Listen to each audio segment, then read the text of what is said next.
coming like 2022. Yeah. Yeah, couldn't think of a one for the third, so I just skipped the fourth. Happy Death Day 2, 3. Jesus!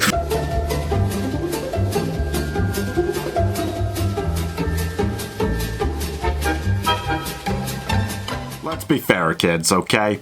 Groundhog Scream knows exactly how dumb it is, okay? And that is what makes these two films so damn charming. For sure, the mixture of that Groundhog Day style and all the comedy that brings, with the kind of scary but not really form of something similar to Scream, for sure. And of course, both films managed to be actual murder mysteries along the way, you know, and be decent ones, which really leaned into that style as well. It creates something totally unique, and at the same time is such well-treaded ground that you could be forgiven for expecting them to be tired and feel exhausting. But they managed to escape it surprisingly well. So basically, Happy Death Day is about Tree. That's her name?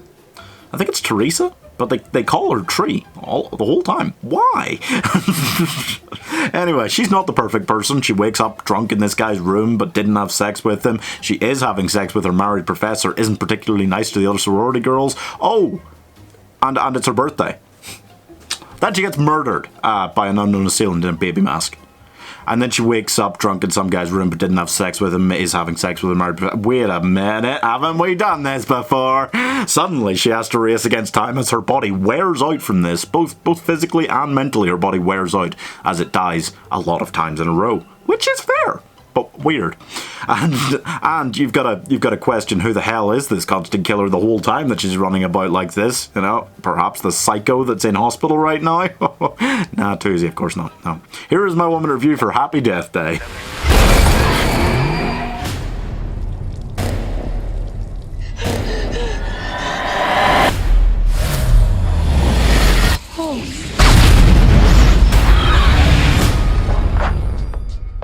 It's intriguing. It's fun. I don't know, you could really hate this, honestly. But part of that is because I'm such a fan of both Groundhog Day and Scream. You know, speaking as someone who loves both of those, I kind of watched this and I was like, hell yeah. Because it is beyond an homage to either of them, you know? So it kind of went, right, if we're parodying these two films, which are both, in their own ways, parodies. You know, this is a comedic film, Groundhog Day. Scream is definitely a parody. So they had to go like another level of parody deep. They had to incept parody this. And somehow it worked. Somehow it worked. To the degree that it doesn't even feel like a really campy, silly parody, like some of those other movies that try to parody parodies. This worked properly, and I'm baffled. The actual murder mystery is actually pretty great, to the degree that you think there's like 3 or 4 people it could definitely be, and it's like, whoa! And, you know, it makes you expect each one, and then nope, drops off, and it's like, no, it can't be them, wow.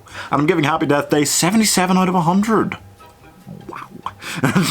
Shockingly high. Then they went for another, and I immediately kind of went, no, that's not going to be good. Because that sort of thing, that doesn't work twice.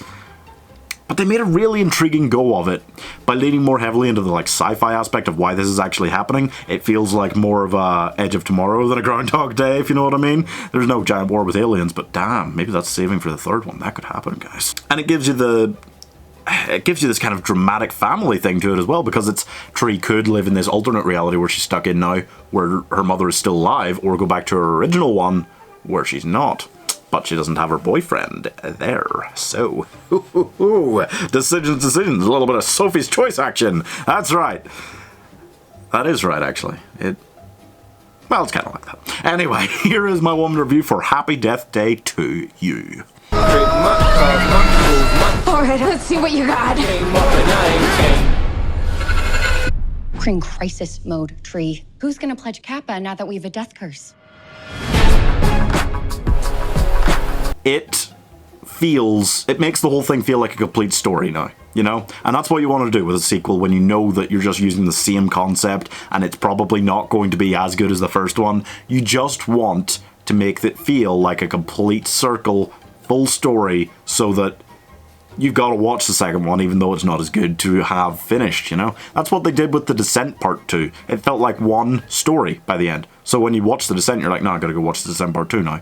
even though I don't like it as much as the first one. It's a continuation of the story, it's still good, and there you go, tick on the box. Now it's an invaluable part of the series. It's not the most genius concept in the world, but the writers, considering that it's this concept they've got to work with, are doing marvelous things, you know? And if they go for a third one, they'll figure out a way to make it work as well, I'm convinced. I don't know how, but I'm convinced they're going to make that work as well, and I'm intrigued to see how.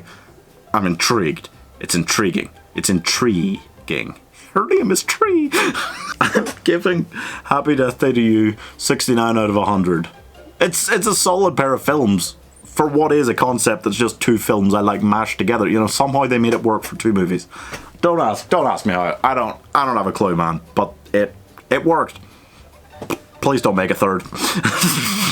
Just leave it, guys. Just leave it. It's done. That's all for this one, guys. But let me know what else you want to see get a 1-minute review in the comments. We're basically full for the week, so kind of not really accepting more suggestions for Halloween-based things right now.